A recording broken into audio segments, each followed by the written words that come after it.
beri waktu ketawanya dulu ya. 1, 2, 3. Lanjutin semua. Oh, nah, kita mulai belajar lagi ya. Ketawanya udah, kan? Nah, kita lanjut belajar. Apa kabarnya Ibu? Baik. Baik. Serius lagi ini ya.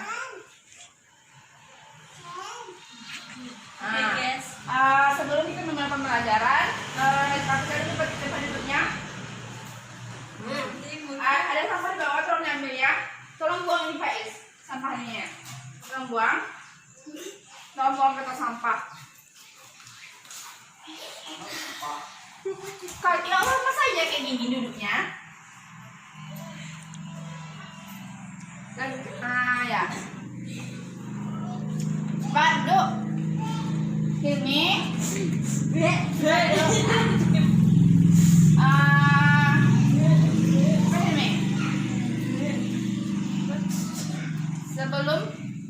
Sebelum kita memulai pembelajaran, alangkah baiknya kita berdoa dulu kepada ketua kelas Faiz. Siap, Brad. Berdoa, mulai. Bismillahirrahmanirrahim. Amin. Sebelum kita masuk ke materi, Ibu akan mengabsen dulu ya. Ibu. Irma Suryani, hadir Bu. Popi Rahma, hadir Bu. Muhammad Hilmi, hadir. Muhammad Faiz, Hadir. Ripo. Apa Bu? Apa dia? Apa alasannya? Nggak tahu Bu. Nggak tahu. Ya udah, nanti pelajaran kita hari ini tolong dikasih kabar sama dia ya. Siapa yang tahu pembelajaran kita hari ini? Tentang apa? Nggak ada yang tahu. Nampaknya nggak ada yang belajar hari ini ya. Belajar tapi lupa Bu. Kalau belajar pasti nggak akan lupa. Pembelajaran kita hari ini yaitu tentang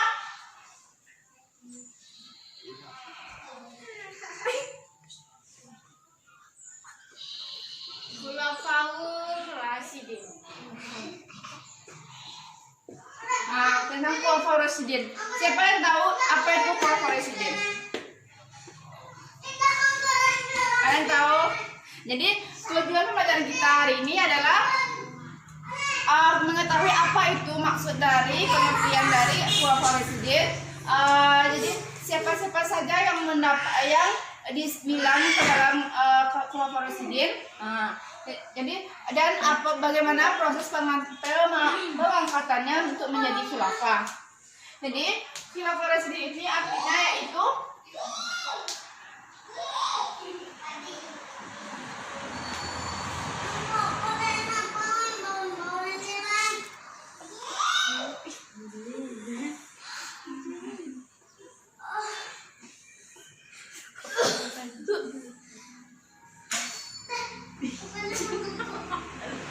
Khulafaur Rasyidin ini adalah seseorang yang mendapatkan petunjuk dari Allah Subhanahu wa Ta'ala.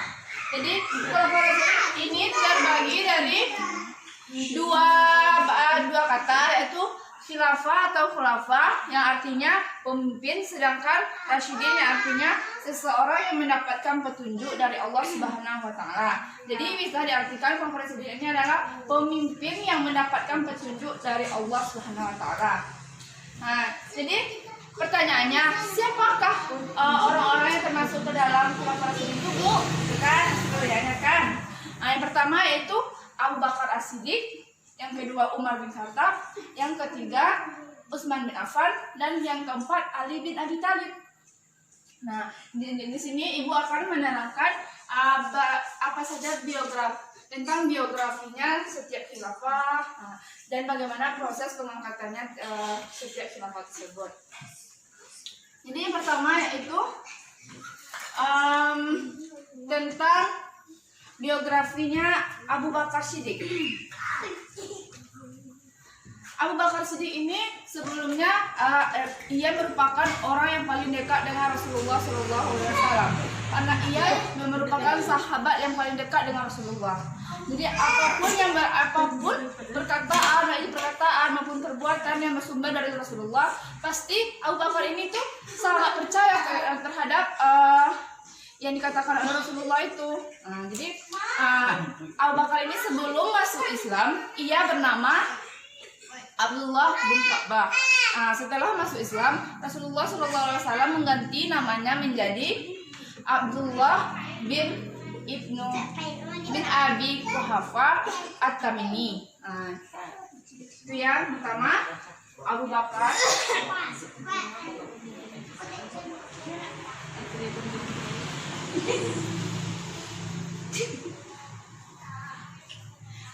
Jadi selanjutnya bagaimana proses pengangkatan Abu Bakar ini?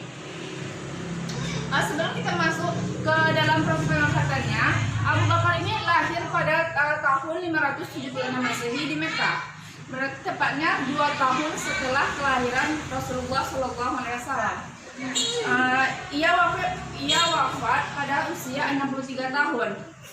Ia wafat karena menderita sakit keras. Jadi bagaimana proses pengangkatan Abu Bakar ini menjadi khalifah? Proses pengangkatannya yaitu melalui musyawarah antara kaum Ansor dan kaum Muhajirin. Jadi mereka merembukkan musyawarahnya tuh di namanya Sa'idah. Di Sakifah Bani Sa'idah, itu tempat musyawarah, salah satu tempat musyawarah di Madinah. Ada yang tahu apa itu kaum Ansor atau Muhajirin itu? Nggak ada. Kaum Ansor itu adalah kaum yang ikut hijrah dengan Rasulullah dari Mekah ke Madinah. Sedangkan kaum Muhajirin itu adalah kaum yang penduduk asli Madinah yang menunggu kedatangan orang-orang yang berhijrah dari Rasulullah dari Mekah.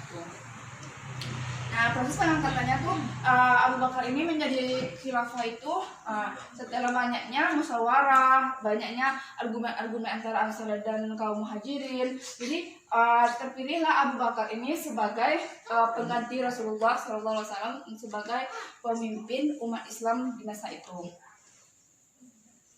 Nah, selanjutnya yaitu kita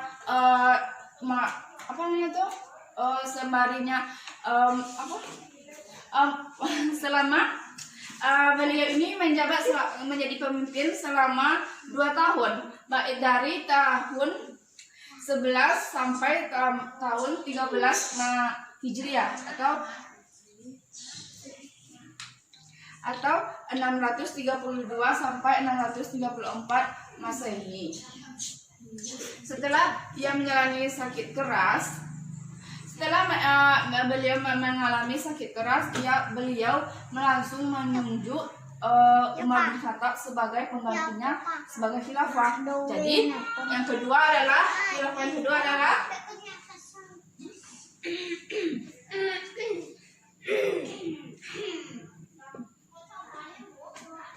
Umar bin Khattab yang ditunjuk langsung oleh khilafah sebelumnya, ya.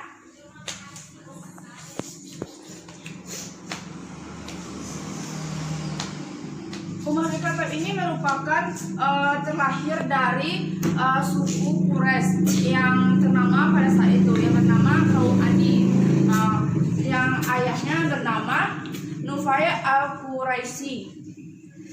Terus beliau diberi gelar dua gelar diberikan oleh para sahabat, yaitu Al-Faruq dan Al-Mu'min. Al-Faruq ini artinya yaitu pembeda antara yang kebenaran dengan yang kebatilan. Sedangkan Al-Mu'min ini yaitu pemimpin bagi kaum yang beriman gitu. Jadi proses pengangkatan Umar bin Khattab ini yaitu Umar bin Khattab ini proses pengangkatan itu tidak terlalu rumit karena ia telah ditunjuk langsung oleh pemimpin atau khilafah sebelumnya. Masa khilafahnya atau masa pemerintahannya itu berjalan selama kurang lebih 10 tahun. Dari tahun 13 Hijriah sampai tahun 23 Hijriah atau 634 sampai 644 Masehi.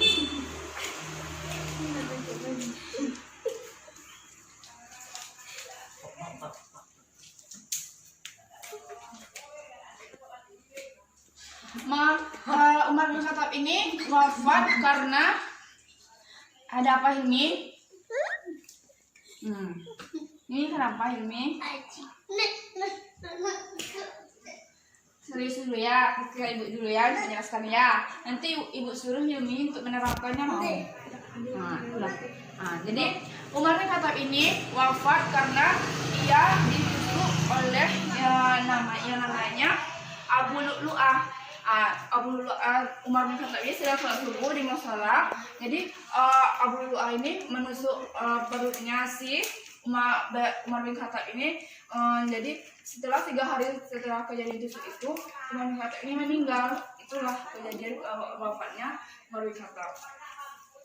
Selanjutnya yaitu tentang yang ketiga yaitu Utsman bin Affan. Ya.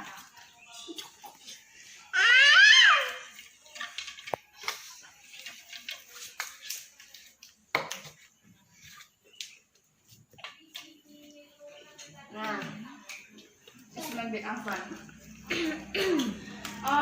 Utsman bin Affan ini yaitu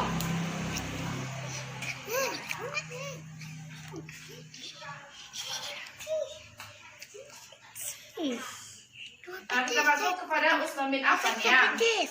Utsman bin Affan ini merupakan nama lengkapnya adalah Utsman bin Affan bin Abil As bin Umayyah bin Abdi Syam bin Abdi Manaf. Ia lahir pada 576 Masehi di Taif. Ibunya yang bernama Urwah. Utsman bin Affan ini termasuk Islam melalui dakwah atau ajakan dari Abu Bakar. Jadi Utsman bin Affan ini diminta oleh Abu Bakar untuk mengunjungi rumah Rasulullah SAW. Jadi di rumah Rasulullah SAW itulah istri Utsman ini masuk Islam.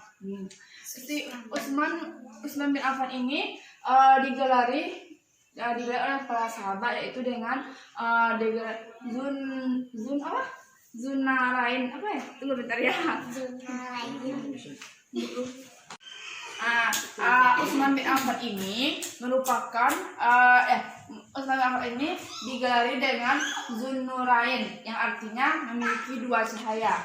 Kenapa memiliki 2 cahaya? Karena Utsman bin Affan ini menikahi 2 orang putrinya Rasulullah SAW. Yang pertama yaitu namanya putri sulung Rasulullah SAW yang bernama Ruqayyah. Jadi saat terjadinya perang Badar Sughra, Ruqayyah ini meninggal. Perhatikan ibu bentar ya. Nampaknya ada lelah, jadi ibu stop dulu. Jadi kita relax dulu ya bentar ya. Semuanya nggak ada kopi, nampaknya semuanya kopi guys. Nggak sini, ilmu. Iya nih. Ada tangan di bahunya. Cepat. Ya, coba pijit. Oke, kita ulangi pembelajarannya ya.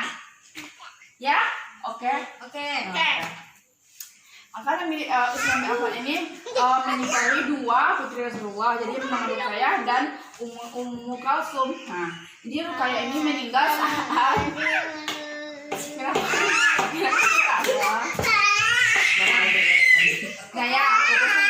fokus.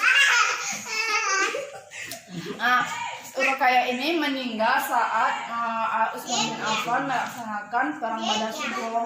Jadi setelah kembalinya si Utsman ini Ruqayyah telah meninggal dan Rasulullah SAW menikahkan kembali Utsman ini dengan anaknya yang bernama Ummu Kalsum. Jadi para sahabat itu kagum dan iri melihat si Utsman ini menikahi 2 putri Rasulullah. Jadi dia digelari dengan Zunnurain ini dengan 2 cahaya yang bedanya. Proses pengangkatan Utsman bin Affan ini sebagai khilafah yaitu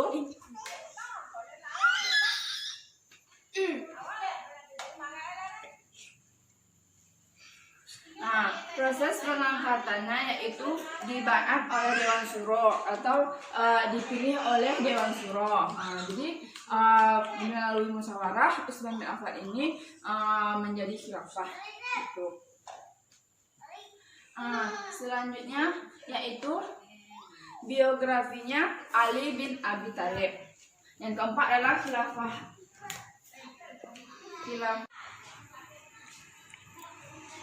Ali bin Abi Thalib. Nah, Ali bin Abi Thalib ini merupakan khilafah yang terakhir atau khilafah penutup yang keempat. Nah, jadi cuman 4 ini aja yang Khulafaur Rasyidin itu. Nah, Ali bin Abi Thalib ini yang nama lengkapnya yaitu Ali bin Abi Thalib bin Abdi Manaf. Nah, jadi Ali bin Abi Thalib ini masuk Islam pada usia 10 tahun. Jadi ia termasuk ke dalam golongan as-sabiqul awwalun yang bagian anak-anak gitu. Tahu as-sabiqul awwalun itu apa? Enggak tahu. Nah, as-sabiqul awwalun itu orang-orang yang masuk Islam, pertama masuk Islam gitu. Jadi Abu Ali bin Abi Thalib ini lahir pada tahun 600 Masehi di kota Mekah. Terus istrinya bernama Az-Zahra yang merupakan putri bungsu dari Rasulullah Shallallahu Alaihi Wasallam. Rasulullah memberi gelar ia adalah budak ilmu. Kenapa? Karena ia memiliki banyak kelebihan di antara khilafah sebelumnya. Ali bin Abi Thalib ini merupakan pemimpin atau khilafah yang bijaksana gitu. Yang bijaksana karena ia mengganti semua gubernurnya yang tidak disukai oleh masyarakat gitu. Jadi dia mengganti semuanya karena dia memikirkan argumen atau pendapat masyarakat gitu. Jadi ia ia meninggal pada tanggal 17 Ramadan atau 40 Hijriah. Ia dibunuh oleh kaum Khawarij, yang anggota Khawarij yang terlalu fanatik. Karena di sini itu terlalu menekankan terhadap kepercayaannya gitu. Ya, mungkin hanya itu pembelajaran kita hari ini. Nah, itulah ya. Jadi ibu ingin, apakah anak ibu paham? Paham?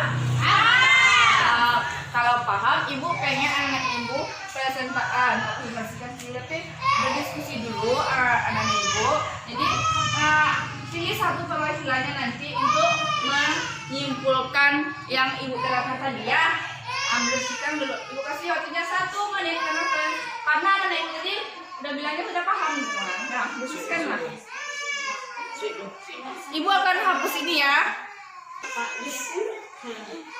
Nah, setelah itu waktunya telah habis untuk waktu berdiskusi. Lanjut kepada siapa? Faiz. Faiz silakan presentasikan. Khulafaur Rasyidin adalah seorang pemimpin yang mendapat petunjuk dari Allah. Yang pertama, terus siapa saja pemimpinnya? pertama Abu Bakar, yang kedua Umar bin Khattab, 3 Utsman bin Affan, 4 Ali bin Abi Thalib. Ya, itu udah ya? Nah, Enggak ada lagi? Udah, ya udah, tidurlah. Itulah ya pembelajaran kita hari ini tentang Khulafaur Rasyidin. Jadi udah paham ya, Ibu? Jadi kalau udah paham, jadi kita cukupkan. Belum dicukupkan, tapi ada tugas. Ibu akan memberi anak ibu tugas tentang minggu depan supaya anak ibu belajar di rumah. Kalau nggak ada tugas pasti nggak ada pembelajaran. Jadi ibu memberi tugasnya adalah, kamu catat ya. Tugasnya adalah tolong anak-anak ibu cari tentang prestasi-prestasi ya di dalam kepemimpinan selama kepemimpinan yang 4 ini. Tolong cari prestasi apa saja yang didapatkan selama kepemimpinan yang 4 nih. Ya, cari dari berbagai sumber apapun, baik dari buku, internet. Nah ya, oke, paham dengan tugasnya? Paham. Semoga. Jadi waktunya sudah habis. Ibu cukupkan sampai di sini. Kita ucapkan hamdalah. Alhamdulillahirabbil alamin.